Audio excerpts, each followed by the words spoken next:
Hi, today I've heard of your Redmi Note 12 Pro Plus and I'll show you how to hide apps on this device.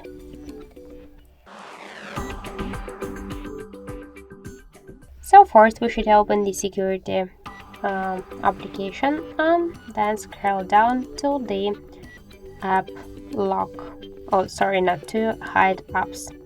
Just tap on the application or on the swatcher of the application which you wanna hide, and after that, well, let's go to our home screen and to applications menu, and we couldn't see this application here anymore. If you want to hide them, just go back to the settings, to the security app application, and find here hidden apps and just unhide them. And that's it. So thank you for watching, and if you find this video helpful, leave thumbs up and subscribe.